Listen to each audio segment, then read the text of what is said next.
Praise the Lord. Magandang gabi po sa inyong lahat.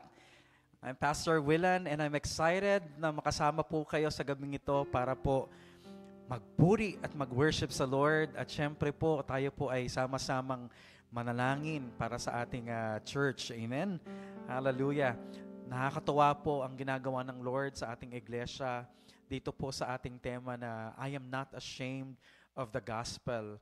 At ang desire ko po, sa pag-aaral po natin ng temang ito ay dalangin ko, ang desire ko po ay unti-unting nabubuksan ang ating puso, niyayakap po natin itong temang ito at unti-unti pinalalaki ng Panginoon yung pagmamahal sa puso natin para sa mga tao po na hindi pa nakakakilala sa Panginoon. Amen?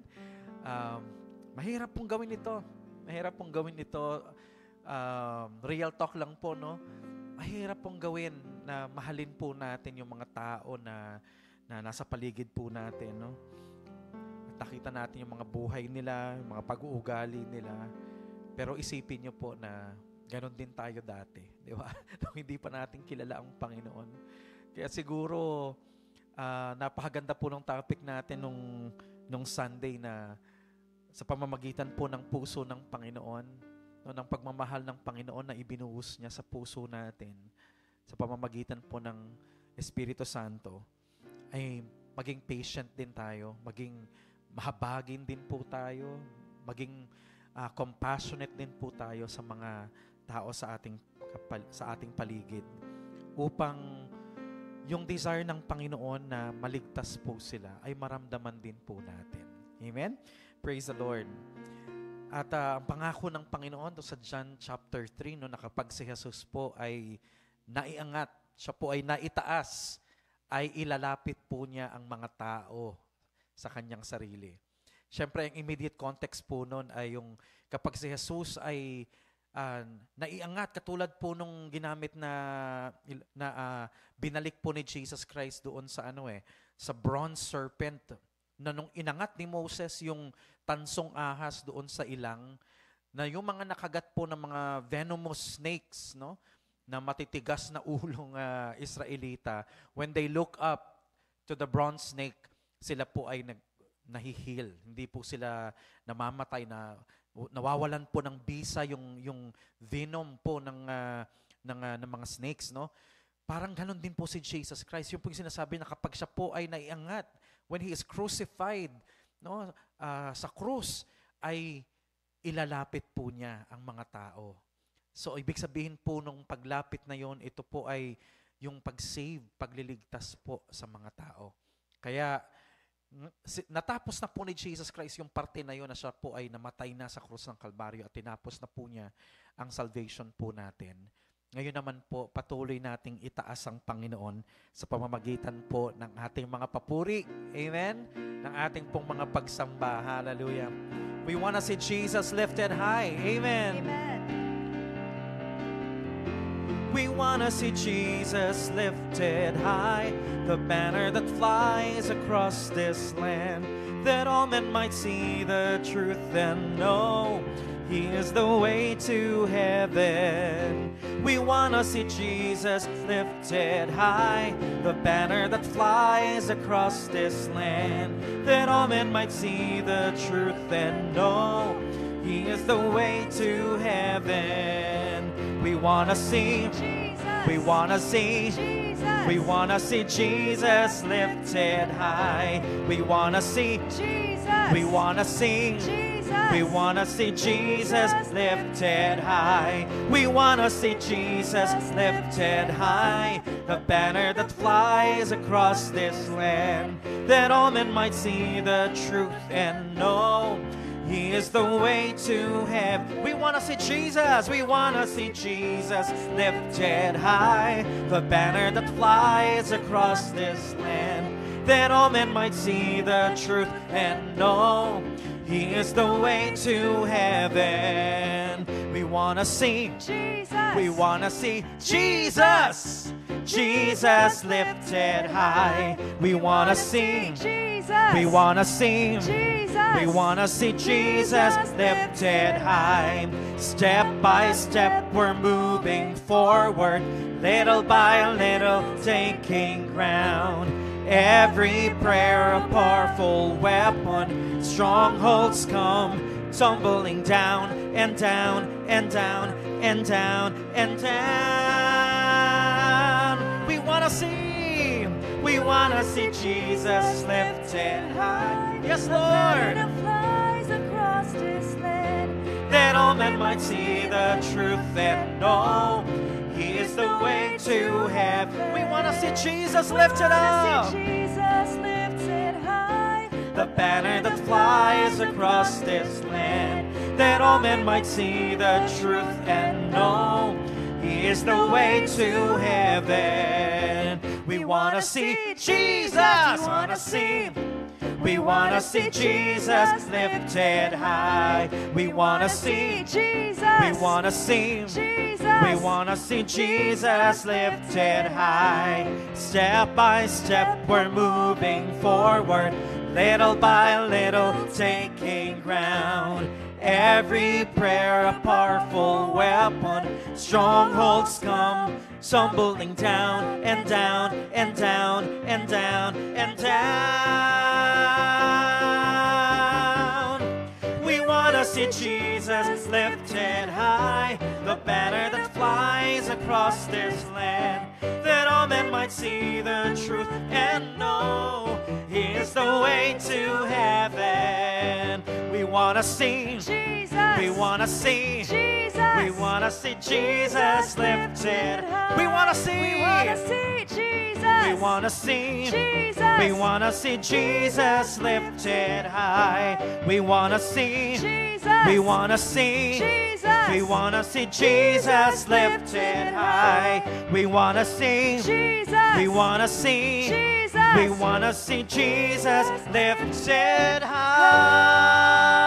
high. Come on, let's lift Him high. Hallelujah. Let's exalt His name together. Wherever we are, Jesus, let your we name magnify be your lifted name, up, Lord, God. and we lift you up, O Hallelujah. Lord. May Hallelujah. they see your name, O God. No other name will be lifted up. Hallelujah. But the name of our Savior and Lord Yes, Jesus God. Christ. Amen. We bless you, Lord. We bless you, Yes, Jesus. Lord. Thank you, Jesus, for your sacrifice. Thank you, Lord, that you allowed yourself to be lifted up on the cross. Hallelujah. Because it is your desire to save all people. Hindi mo desire, Panginoon, na may mapahamak. But all people would come to repentance, O God. Hallelujah. Thank you, Lord, for your grace. Thank you, Lord, for your love. Thank you, Lord, for your patience. Hallelujah. Hallelujah. Thank you, Lord, for your promises. Sabi po ng Psalm 2 verse 8. Sa wikang Filipino, magsabi ka lang at ang mga bansa ay ipapamana ko. Ang buong mundo ay magiging iyo. This Psalm 2 is actually a prophecy about the Lord Jesus Christ, about the Messiah. But we can also claim this in the name of the Lord. As we pray for our nation, as we pray for the salvation of people, alam natin na ibibigay ng Panginoon. Amen. Ipapamana po sa atin ng Panginoon Yes, Lord. ang mga bansa. Kaya nung sinabi ng Panginoon, go into all the world and make disciples of all nations. Hallelujah. Hindi po yung masasakop natin yung mga bansa, but now this verse has become spiritual in context, no? I-disciple po natin yung mga bansang ito para sa Panginoong Jesus. Kaya ito po yung maging panalangin natin sa gabing ito.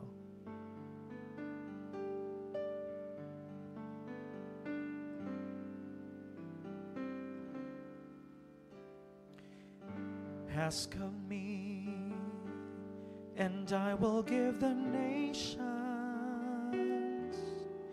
as an inheritance for you, as an inheritance for you.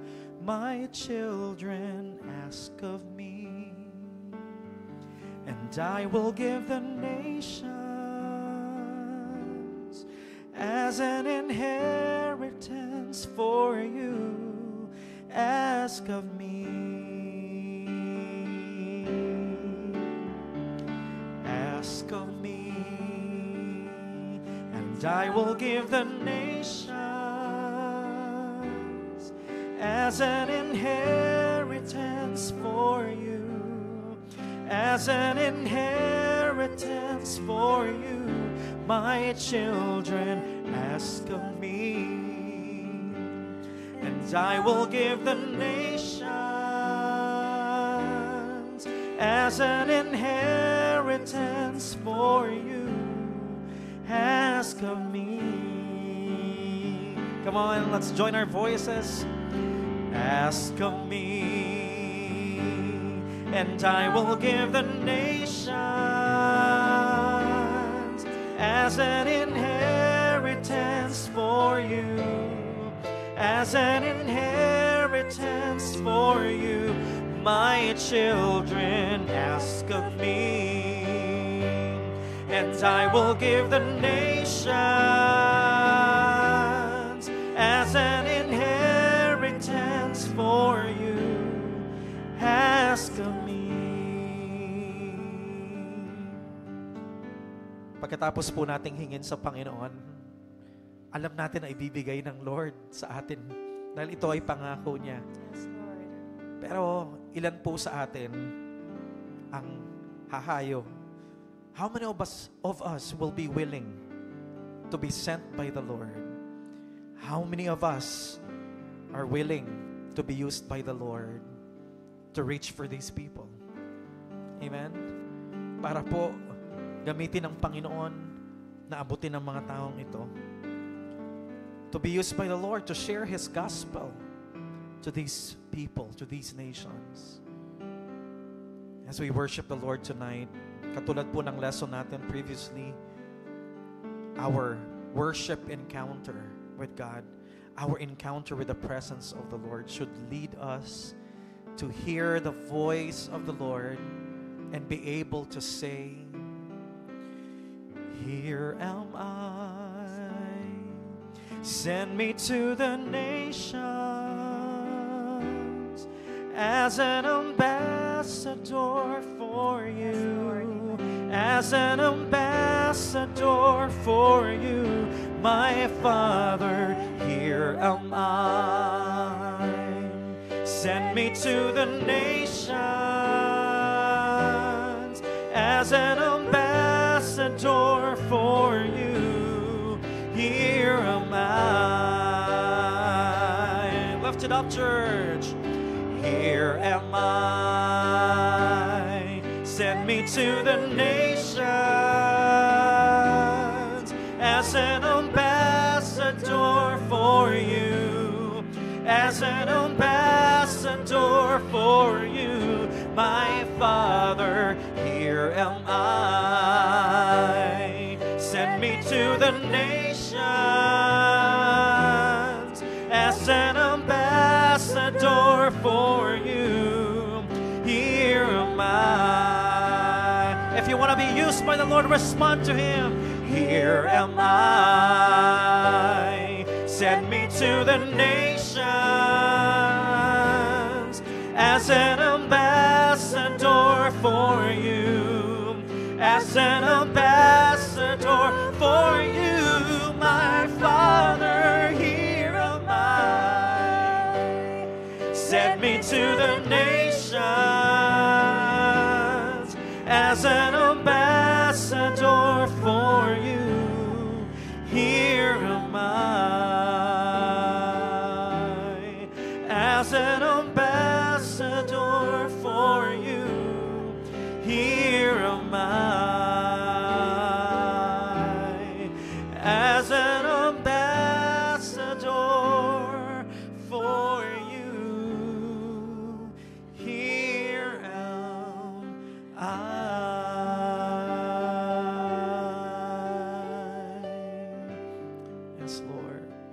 we verbalize the lyrics of the song to the Lord?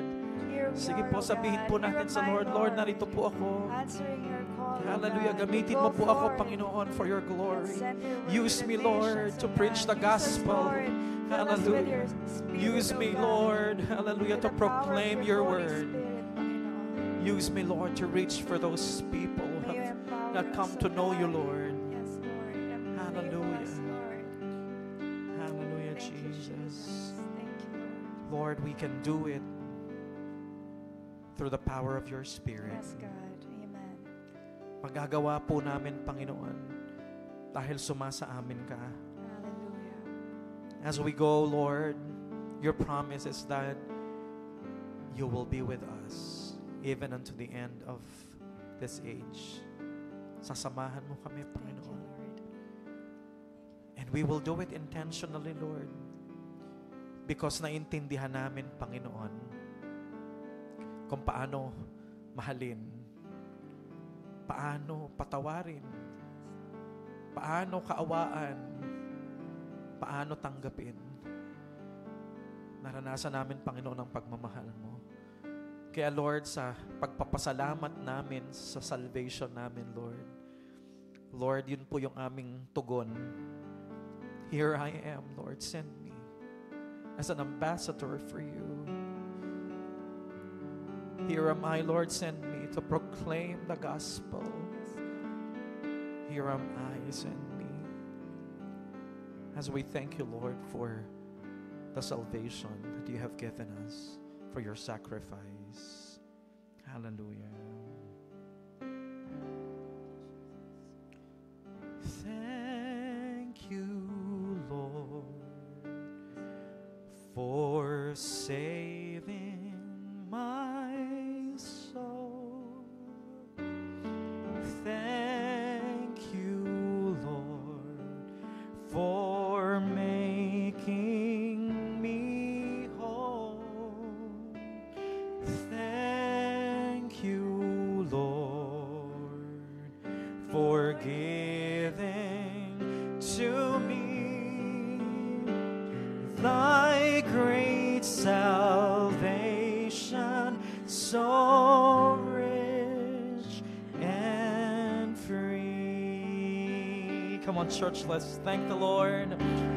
Thank you, Lord, for saving my soul. Thank you, Lord, for making me whole. Thank you, Lord, for giving to me thy great salvation, so rich and free. Can somebody thank the Lord for saving you? Thank you, Lord, for saving my soul. Thank you, Lord, for making me whole. Thank you, Lord, for giving to me thy great salvation, so rich and free. Come on, lift it up, church. Oh, thank you, Lord, for saving my soul. Thank you, Lord, for making me whole. Thank you, Lord, for giving to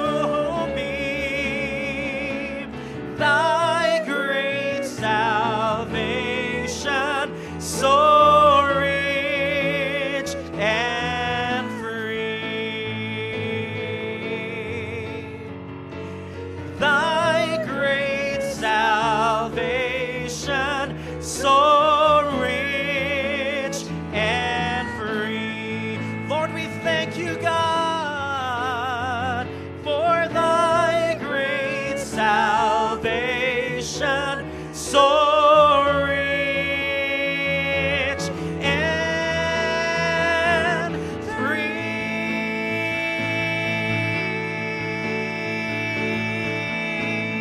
Hallelujah. We thank you, Lord, for saving us. We thank you, God, for your amazing grace. We thank you, Lord, for your mercy that endures forever. We bless your name, Jesus. We bless your name, Lord. Hallelujah. Father, we celebrate your victory. We celebrate your grace. We celebrate your love. We celebrate your goodness. Hallelujah. Oh, thank you, Lord, for being merciful to us, Lord. Tunay nga, Panginoon, na hindi po kami naligtas dahil sa aming mga gawa. For by grace you have saved us. Hallelujah. By grace you have saved us, Lord. Hallelujah. It is your gift. Our salvation is your gift to us, Lord, when we believe the Lord Jesus Christ. Thank you, Father, for your goodness. Thank you, Lord, for your love. Hayaan mo, Panginoon, na lagi po naming pasalamatan ang pagliligtas mo sa amin. Never take it for granted, Lord. Every day, Panginoon. And we thank you for eternity. Dahil, Panginoon, magagawa po namin na pasalamatan ka. Maaring kulang pa po ang buhay namin, Lord, para magpasalamat araw-araw. But we thank you for eternity because we can praise you and worship you and thank you, Lord, forever and ever for what you have done sa aming mga buhay. Thank you, Lord. Continue to reveal your heart to us, Lord. At nawa, Panginoon, ang prayer namin tonight ay makopya namin, Panginoon. Maging katulad namin, Panginoon. Maging katulad ka namin, Lord. Maging kawangis ka namin, Panginoon. Yun po ang desire. Baguhin mo po kami. Change us, Lord. Transform us to the likeness of Jesus. Na kung ano po, Panginoon, yung mga bagay na gusto mong gawin, Panginoon, yun na rin, Panginoon, ang gusto namin gawin, Lord. Hallelujah. Salamat, Lord, sa Espiritu mo, Panginoon, na nagbabago sa amin. We are being changed from glory to glory, even by the Spirit of the Lord. We give you praise and glory. In Jesus' name, amen and amen. Amen. Magandang gabi po sa inyong lahat. Sa mga kapatiran po natin, workers na kasama natin dito sa church. And to all of you who are joining us online, marami pong salamat for giving time po para sa ating prayer meeting. Napakahalaga po na itong assembly na to na tayo po ay sama-sama because alam natin na where there are 2 or 3 gathered together in His name, alam natin na ang presence ng Lord ay kasama natin. And meron ding power po yung agreement that when we agree, hallelujah, ino-honor po ng heaven yung ating pong agreement. It shall be done by our Father in heaven. Whatever you bind on earth will be bound in heaven. Hallelujah. Last Sunday po ay pinag-usapan po natin ang compassionate heart ni Lord Jesus. At sa pamamagitan po ng talatang iyon sa Matthew chapter 9, verses 35 to 39 ay pinakita po sa atin, ano ba ang laman ng puso ng Panginoon? Bakit niya ginawa yung mga ginawa po niya? Bakit to the extent of dying on the cross ay ginawa po ng Panginoon? Bakit tinanggap ng Lord lahat po ng mga pasakit, lahat po ng mga sufferings and pain? Lahat po yun ay tinanggap ni Lord. It is because mahal na mahal po ng Panginoon ang mga tao.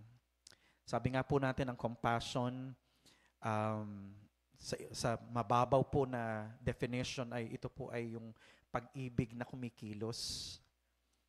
O yung love in action. Yung bang hindi lang naawa ang Diyos, hindi lang niya tiningnan. Nung nakita ng Panginoon yung kalagayan po ng mga tao na sila po ay harassed, no? Sila po ay balisa, oppressed, no? meron pong ginawa ang Panginoon. At yung ultimate po na ginawa ng Lord is yung ibinigay po niya ang kanyang buhay para po iligtas tayo. Hallelujah. So, love in action. Yung pag sinabi natin na, Lord, gusto ko rin magkaroon ng puso mo. Yun po yung laman ng puso ng Panginoon, yung pagmamahal na meron kang gagawin, hindi ka mapakali, hindi ka matahimik. No? Hanggat hindi ka nakakagawa ng solusyon doon sa pangangailangan po ng mga tao. Kaya yung need na yon na sinasabi nating God is Jehovah Jireh. No? He is our great provider. He satisfies our need. No? At yung need na yon, ano ba yung pinaka-need talaga ng tao? Yung salvation po talaga. Kasi yung pera, pinansyal, yung ating dadamitin, yung ating pong kakainin, those are temporary things, physical, material things. Pero yung kaligtasan po natin, yun po yung panghabang buhay, yun po yung forever and ever, yun po yung eternal eh. No? Maaaring nakaranas po tayo ng hindi po parang patas na buhay dito sa mundong ito. Maaaring hindi po natin makamit ang justice dito sa earth through human means, no? Government, yung justice system natin dito sa lupa. Pero yun po yung hope natin eh. Kaya po ako po ay believer ni Jesus Christ. Ako po ay believer ng life after death. Na tayo po, pag tayo ay namatay, ay may buhay pa rin po tayo. Magpapatuloy pa rin po ang life natin sa pagkatapos po ng kamatayan. Yun po yung mga nireveal ni Jesus Christ nung nandito po siya sa earth. No, yung spiritual realm, yung pinag-usapan natin, yung na-demon possessed, no, na pinagaling ni Jesus. Nireveal doon na, ay hindi lang pala yung material universe ang meron, ang nag-i-exist. Hindi lang pala yung material at saka physical world ang meron. Meron palang spiritual realm na nakakaapekto sa physical at material na mundo. Nakita natin kung papaano ang mga demons ay sinira ang buhay nung lalaki na pinoses, no, ng legion.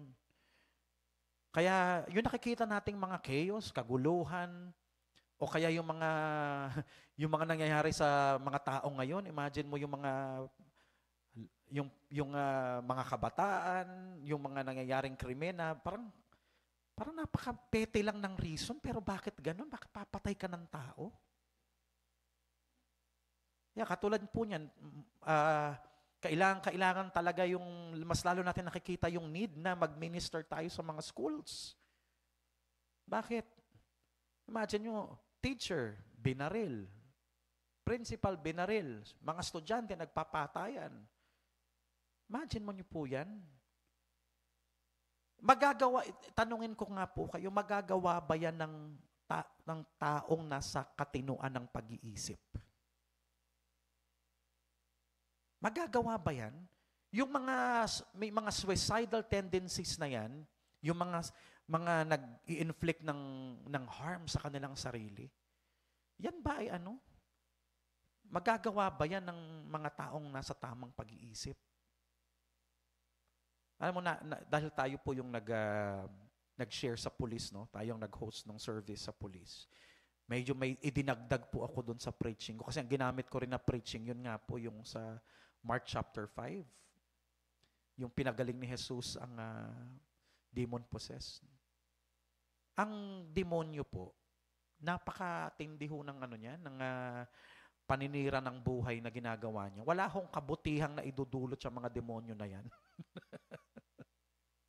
Pag yan ho nakapasok sa buhay ng isang tao, talagang wala ho kayong maasahang mabuti na gagawin ng demonyo sa buhay ng isang tao. Imagine nyo yan. Number 1, paano ba umaatake ang kaaway? Pahapyawan lang natin ng konti. No? Number 1, na-mention po ito sa ministry ni Jesus na pinalaya niya ang mga tao from oppression.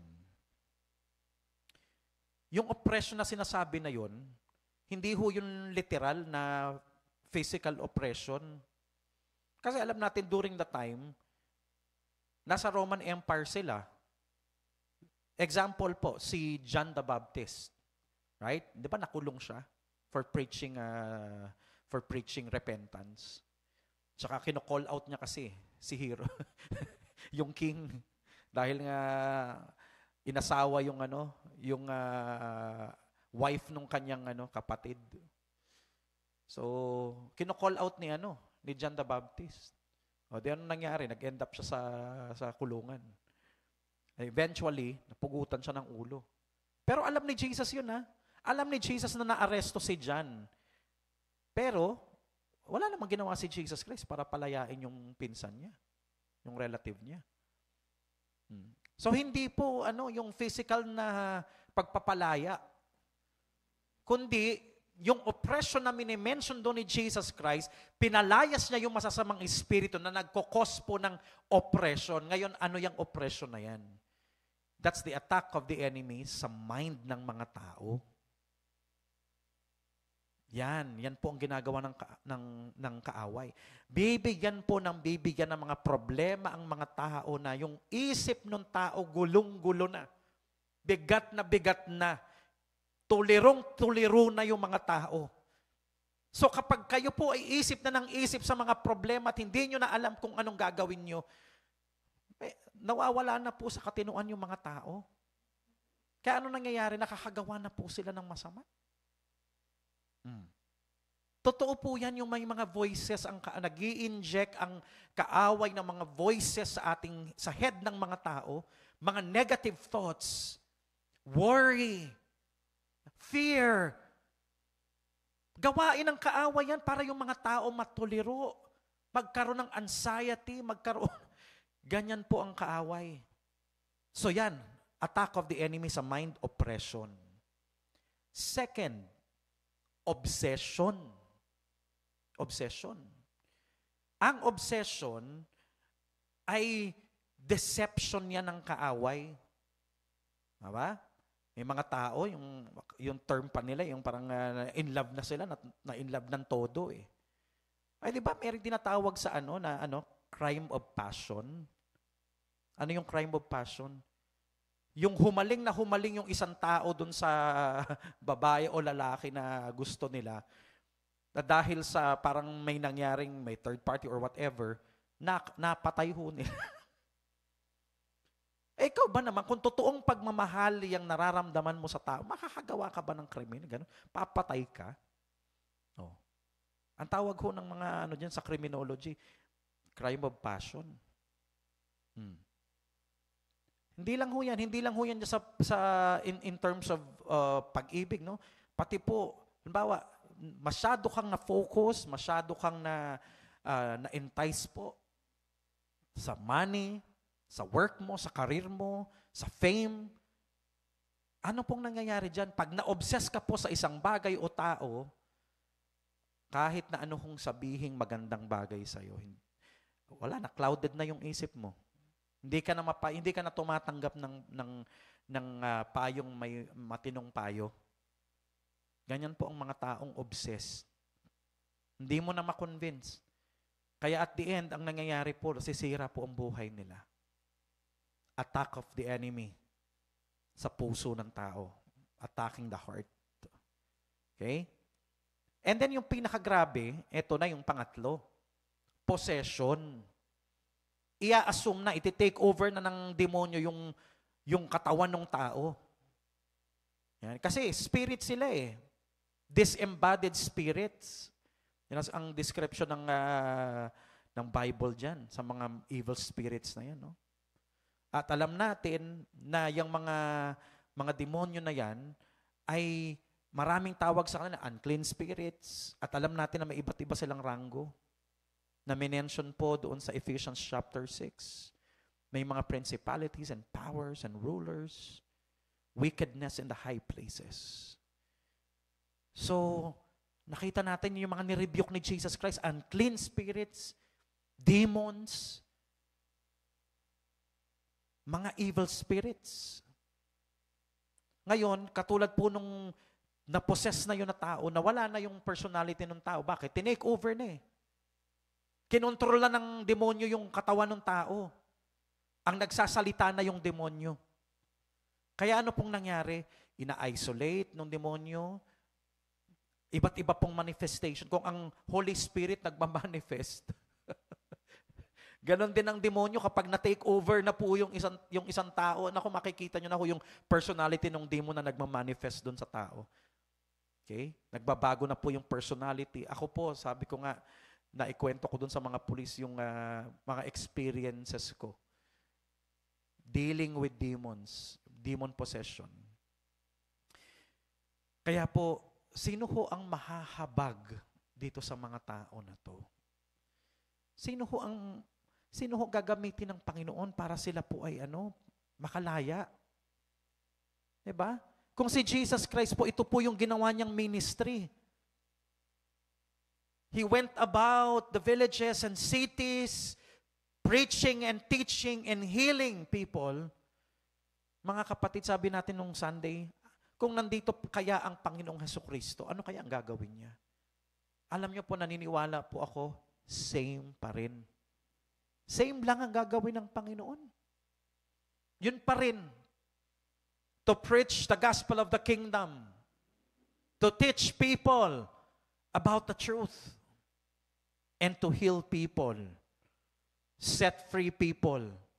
Deliver people from the oppression, obsession, and possession of the demons. Yan po ang patuloy na gagawin ng Panginoon. So tayo po as ambassadors, as representatives of Jesus, dito po sa mundong ito, yun din po ang gagawin natin today. Hindi po nagbabago ang ministry, ang mission na ibinibigay sa atin ng Panginoon. And dapat ma-realize po natin yung patience ng Panginoon. Marami nagsabi, ayaw maniwala sa Diyos kasi bakit daw, kung merong loving God, may good and loving God, bakit daw ang gulo-gulo ng mundo? Bakit may kasamaan? Alam niyo po, hindi po ibig sabihin na merong kasamaang nangyayari sa mundo, tinotolerate yan ni God. Hindi po ibig sabihin pinababayaan lang ng Diyos yan. Sige lang, pakasama kayo, gawin niyo yung mga kasamaan niyo. Hindi po ibig sabihin niya na hinahayaan lang, pinababayaan lang Diyos na wala siyang ginagawa. Kaya alam niyo ho, hindi ho tinotolerate ng Diyos ang kasalanan, ang kasamaan. But God is being patient. God is being patient. Part of the answer, bakit kung merong loving God and good God, bakit may evil? It's part of the free will na binigay sa atin ng Diyos. Alam natin na yung mga nangyayaring kasamaan na yan, eto rin po, tamang-tama, daanan na rin po natin. Hindi po ibig sabihin na may influence po ang demonyo sa buhay ng tao. Sabi ko kanina na mayroon pong effect ang spiritual realm sa physical and material world natin. Ibig sabihin nun, absuelto na tayo. Absuelto na ang tao sa responsibility ng mga actions and decisions nila sa buhay. Nakukuha niyo po yan. Hindi po ibig sabihin, tinukso ako ng demonyo Oo, tama, may demonyo dyan na nagtutukso sa atin na gusto mag-fail at magkasala at mapalayo tayo sa Panginoon. Pero at the end of the day, tayo po ang nagdidesisyon kung mag-give in tayo dun sa tukso ng demonyo. Decision pa rin natin yan. And that's the reason kung bakit po may mga tao na na-oppress, na-obsess at napoposes. Bakit ba nakakapasok ang demonyo? Yan ang entry point ng demonyo sa buhay ng tao, kasalanan Diba?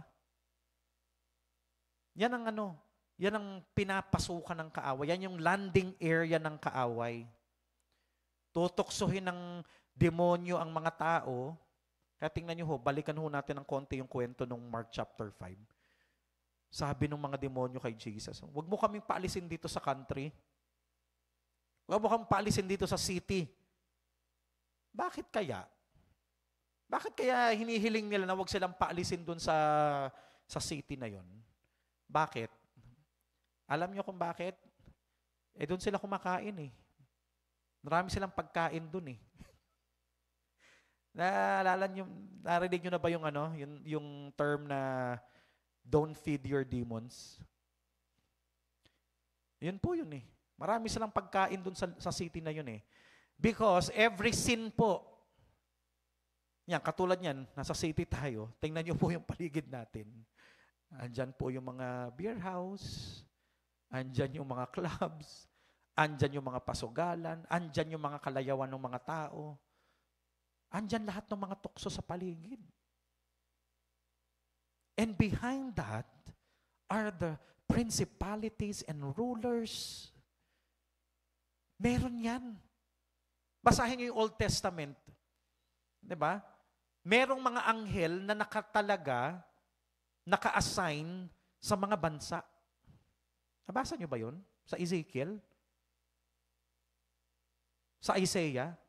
Ang kinakausap ng Panginoon, yung king, ang kinakausap ng Panginoon, yung king of a certain nation, pero actually, he's speaking spiritually. Diba? Ganyan po yan. May mga tinatawag tayong territorial spirits. Territorial spirits. Ibig sabihin po, sa ranking ng mga demonyo, sa kanilang organization, merong mga territorial spirits na naka-assign sa bawat mga syudad, sa bawat mga barangay, na ang trabaho ng mga demonyo na yan ay akitin ang mga tao na magkasala. Kaya yan yung problema ng bansa natin sa gambling, na sumisira sa buhay ng mga tao at pamilya. May demon behind that. May demonyo yan eh. Behind that, yung mga corruption na nangyayari na. Ako po, may demon ho behind that. Yung greediness ng mga tao sa money. Yung mga lust na nandyan sa mga beer house na yan na dapat sana yung sweldo ng mga tao mapunta sa kapakinabangan ng pamilya nila. Imagine, bibili pa ng bisyo. Yung mga bisyo na yan, yung pong mga lahat po ng mga yan na tumutukso sa tao para magkasala. Lahat po yan, may mga demons po yan. Nandyan. May mga curses po na ginagawa ang mga dyablo sa mga buhay ng mga tao.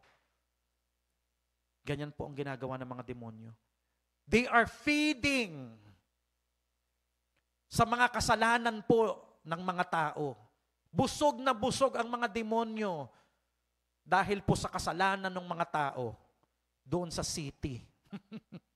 Kaya sabi ng mga demons, Jesus, wag mo kami paalisin dito sa city. No? At nakita natin na itong mga spirits na to ay gustong-gusto po na pumasok. No? Gustong-gusto po nila na may pasukin po sila. Kaya even the pigs, pinasok po nila. So, si Jesus Christ, nakita natin doon yung reaction niya nung nakita niya yung taong demon-possessed. Nahabag po si Jesus eh. Nahabag po siya doon sa taong nasira ang buhay dahil sa mga demonyo. Nung nakita niya yung mga tao, yung 5,000, feeding of the 5,000, yun po eh.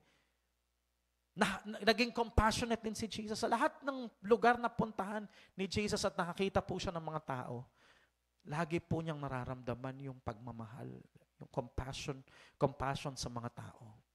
They are harassed. They are like sheep without shepherd. At tayo po, as the body of Jesus Christ here on earth today, we must also do the works of Jesus. With His compassionate heart na nasa atin po, yung love of Jesus poured out into our hearts through the Holy Spirit. Yeah. Nawa, ganun din po yung maging paningin natin. Si Jesus Christ, ang tingin po dun sa mga tao, sabi niya, the harvest is plentiful. The field is white unto harvest. Sa book of John 'di ba? Chapter 4, after nung pakikipag-usap ni Jesus doon sa babaeng Samaritana, dumating yung mga alagad Kasi may dala-dala silang pagkain para kay Jesus. Sabi niya, kumain na ako. Ano pong pagkain niyo? Sabi niya, to do the will of the one who sent me. Tapos sabi niya, look at the field, it's white unto harvest. Pero ang comment ni John doon, 6 months pa. 4 to 6 months pa bago mag-anihan. Pero ano kaya sinasabi ni Jesus Christ doon? Ang tingin ni Jesus, white unto harvest na yung field. He's speaking there spiritually. Dahil doon sa context ng pakikipag-usap niya, doon sa Samaritana, tapos ang sumunod na nangyari doon, ibinalita nung Samaritana yung encounter niya kay Jesus at marami pang mga Samaritans na nagpuntahan kay Jesus at naniwala kay Jesus. Yun ho yung context ng sinasabi ni Jesus na the field is white unto harvest. Alam nyo, kapag tayo po ipuspos ng pagmamahal ni Jesus, ganun po yung magiging paningin natin. Every time makita tayo ng mga tao, kahit saan tayo pumunta, ang tingin natin, the field is white unto harvest. Hinog na yung mga tao para anihin. Kaya nga sabi niya, pray to the Lord of the harvest that He may send forth laborers. Gawin po natin yung ginawa ni Jesus. Preach the gospel. Teach the truth. Heal. Pag-pray po natin yung mga tao. No? Yung business natin yung ipag-pray sila. Bahala na si Lord, no? Si Lord naman nakakaalam kung sino po yung gusto niyang pagalingin Basta tayo po, magtiwala tayo sa Lord, ipag-pray lang po natin yung mga dapat ipag-pray at ilid natin yung mga tao na dapat ilid sa Lord. So, as we do this, the Holy Spirit is with us. Kasama po natin ang Banal na Espiritu. And you will receive power when the Holy Spirit is come upon you, and you will be my witnesses. Beginning in Jerusalem, in Judea, Samaria, and to the uttermost part of the earth. Mga kapatid, let's get excited sa mga tao pang ililigtas ng Panginoon. Amen? At wag lang ho tayong maging spectator. Alam mo yung, nasa isang probinsya ka, tapos mayroong may palayan, no? May rice field. Iba ho yung yung saya na nararamdaman nung actual na mga farmers na nagha-harvest nung mga crops, saka nung mga rice, kung ano man yung mga hina-harvest nila. Iba yung joy na nararamdaman nila Kaysa doon sa mga tao na hindi naman sila farmer, tapos nanonood lang, nakikita lang na, uy, nag-aani na pala sila, anihan na pala ngayon. Uy, ang dami nilang ani. Grabe, yung mga prutas, yung mga... Iba ho yun. Diba? Kaysa doon sa joy na alam mo dahil pinagpaguran mo yan Sabi nga po sa Psalm, those who sow in tears shall reap in joy. Ikaw na nagpagal. Ikaw yung makakaramdam talaga ng malalim na kagalakan. Dahil ikaw yung naghirap na magtanim Kaya alam nyo ba yung Project Andrew na yan? Kaya sabi ko sa inyo, wala namang pressure. Pero gawin nyo. Subukan nyo talagang do your best. Do it intentionally. Kasi pag may effort kang ginawa, yun para ka yung you are sowing in tears. Tatanim ka na nahihirapan ka, umiiyak ka. As you pray for the salvation of those prospects, nandun yung pag-iyak mo. Yung ilang beses mo siyang kinukumbinsi, ilang beses ka nagtatry na parang isingit yung agenda mo about the gospel, pero parang hindi na matuloy-tuloy. But you're doing your best. No? Alam mo kapag tumanggap yung tao na yan kasi pinagtiyagaan mo, masaya ka Ikaw yung unang makakaramdam ng talagang super joy. Kasi ikaw yung nakakaintindi nung ginawa mo na nagpakahirap ka, nag-sacrifice ka dyan para lang malid mo yung tao na yun. Kahit minsan na re-reject ka na sasabihan ka na ng hindi maganda. Kaya naman iniiwasan ka na. Pero nagpursige ka pa rin. Diba? Naging patient ka. Eventually, tumanggap sa Lord at nadala mo sa Lord. Pangalawa, yung sabi ko nga nung Sunday, yung joy na makita mo yung mga tao na sira yung buhay nila, napapahamak sila, tapos ginamit ka ng Lord to turn their lives around. Tapos nakita mo na bago yung buhay. Grabe, di po ba? Kaya nga sinasabi ni Pablo, you are my joy and crown. Nandito pa lang tayo sa lupa, meron na tayong rejoicing and crown. We don't have to wait to be in heaven para po bigyan tayo ng corona ng Panginoon. Dito pa lang sa earth, meron na tayong crowns. At ano yung mga crowns na yun? Yung mga kaluluwa na nadala ho natin sa Panginoon, na lead natin sa Lord. Na dapat nasisira na yung buhay nila eh. Wasak na sila eh. Pero dahil ginamit ka ng Lord para po dalhin sila, makilala nila ang Panginoon at nabago sila. Grabe ho yung pag-change po nung direction ng buhay nila from papunta sila sa impyerno. Ngayon ay heaven-bound na sila. Ang saya ho na makita mga kabataan, mga katatayan, kananayan, ang mga pamilyang pinagpapaalan ng Diyos dahil merong ginamit na tao para makakilala sila sa Lord. Eh po ba? Ang saya-saya. Mahirap.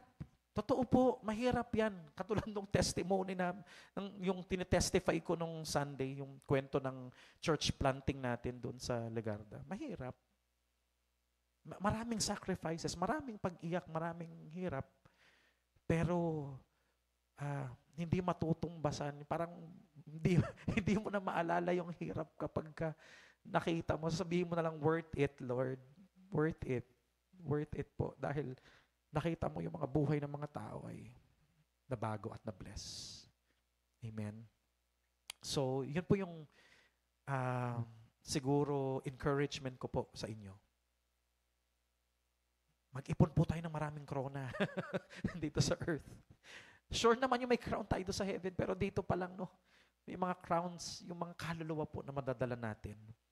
Ang pangako ng Panginoon, those who sow in tears will reap in joy. Hallelujah. Let's have yung compassionate heart ni Jesus that sees the need, feels the need, and work para po dun sa solution ng mga problema nila. Ang dami pong outreach. Alam nyo kung ano lang nung marami ho tayong pwedeng gawing outreach talaga.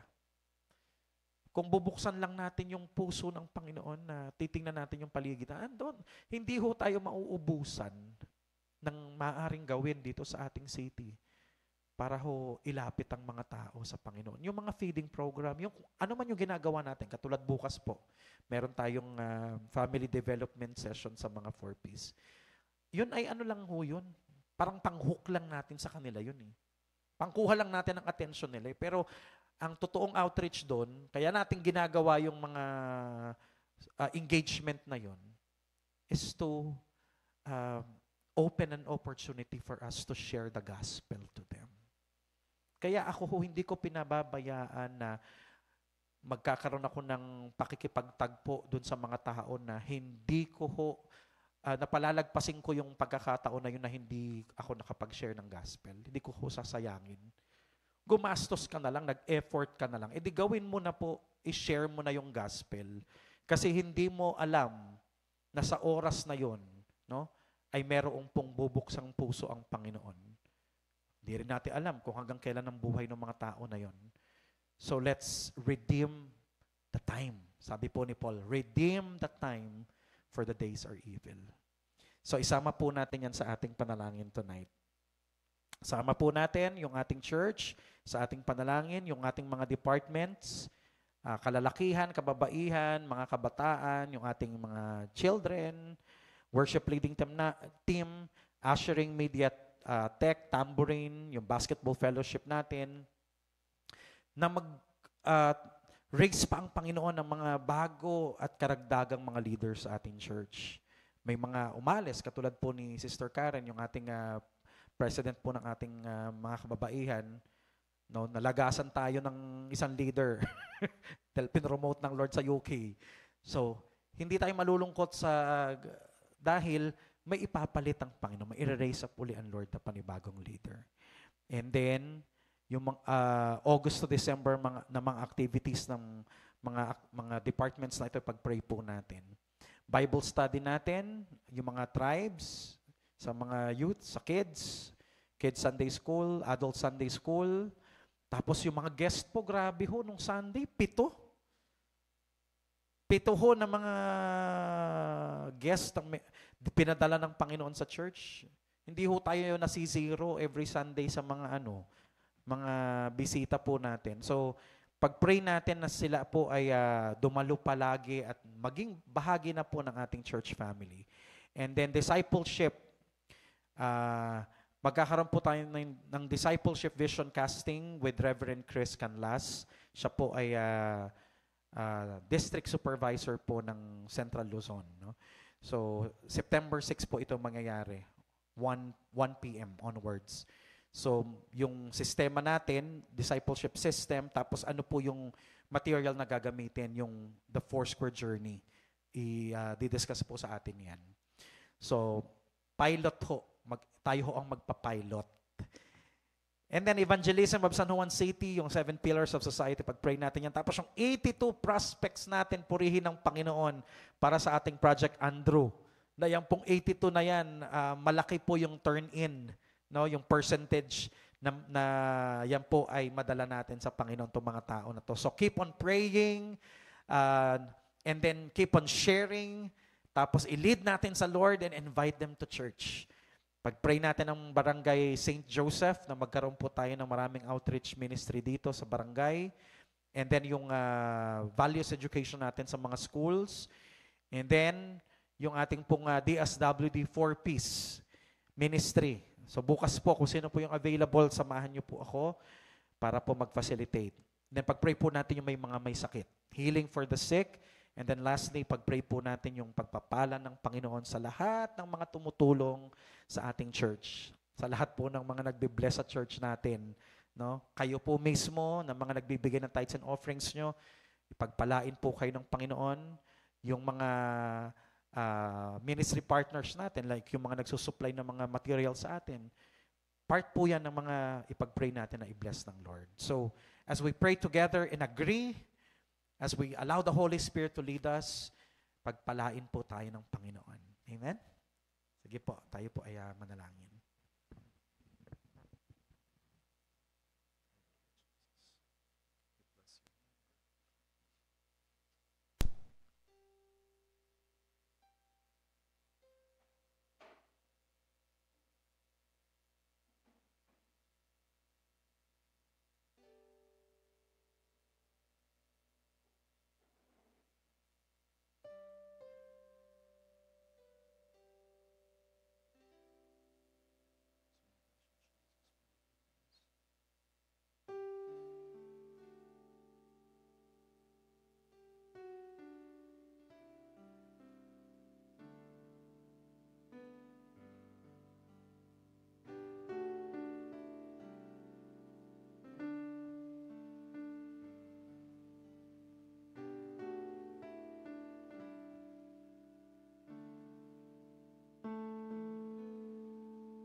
Father.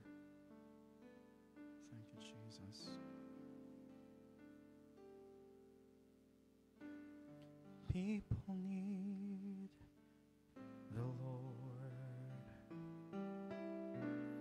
People need the Lord. At the end of broken dreams is the open door. People need the Lord. People need the Lord. When will we realize that we must give our lives for people need the Lord.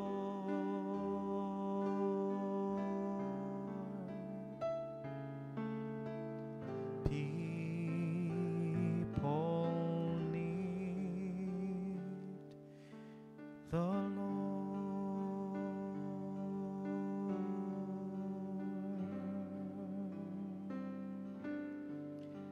Father, thank you so much for your compassionate heart. Nakita mo, Panginoon, yung pangangailangan namin sa iyo. Ang pangangailangan ng tao sa Diyos. Hindi po kami, Panginoon, ang naghanap sa iyo. Hindi po kami ang nakasumpong sa iyo, Panginoon. And it's the other way around. Ikaw po ang naghanap sa amin. And you even sent your only begotten Son, the Son of Man, to seek and save the lost. Thank you, Father, for your compassionate heart. Thank you, Lord, for your patience sa mga tao, Panginoon, na kahit, Lord, yung iyong holiness, O God, ay galit, ayaw sa kasalanan, still, Lord, minamahal mo pa rin ang mga tao. Ang desire mo pa rin, Panginoon, ay sa ikabubuti ng mga tao, na iligtas po ang mga tao, Panginoon. And even, Panginoon, yung second coming mo, na parang it seemed, Lord, na nade-delay, pero Lord, it is a manifestation of your patience, O Lord, not wanting anyone to perish. Kaya Lord, salamat po sa grace nyo, Lord. Salamat po, Lord, sa love nyo, Panginoon, sa mga tao. At nawa, Panginoon, mahalin din namin ang mga taong mahal mo. Mahalin namin, Panginoon, yung mga taong gusto mong iligtas. Gamitin mo kami, Panginoon. Nawa, sa pag-aaral po namin ng temang ito, Lord, I am not ashamed of the gospel. Hindi lang po kami nagiging bold, Lord, Panginoon, kundi, Lord, lalo pong lumalaki ang puso namin para sa mga tao, Panginoon, sa aming paligid, na mahalin po sila, katulad ng pagmamahal mo sa kanila. Hallelujah. Thank you, Holy Spirit, for guiding the church, Lord. Thank you, Lord, for leading us to the lost. Gabayan mo kami, Panginoon. I-lead mo kami. Gawin mo kaming mga paa mo, Panginoon, napupuntahan sila, Panginoon. Gawin mo kaming mga kamay mo, Panginoon, extension of your hands, Lord, upang abutin sila, Panginoon. Lord, let us be your mouthpiece, Lord, na magde-declare, magpo-proclaim ng gospel sa kanila, Panginoon. Lord, gamitin mo kami, Panginoon, to teach, to preach, and heal people, Panginoon, in the name of Jesus. Father, alam po namin na sumasa amin ka.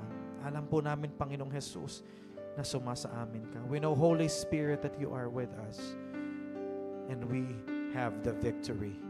We give you all the praise and the glory, Panginoon, sa lahat ng ginagawa mo. And for all the people that you are saving, Panginoon, you are the author of salvation. You are the God of salvation. You are the Savior. Thank you, Jesus. Amen and amen. Thank you, Lord. Thank you, Lord. Marami pong salamat sa pagsama po sa amin sa pananalangin sa gabing ito. Magkita-kita po ulit tayo sa darating na Wednesday. The Lord bless you all.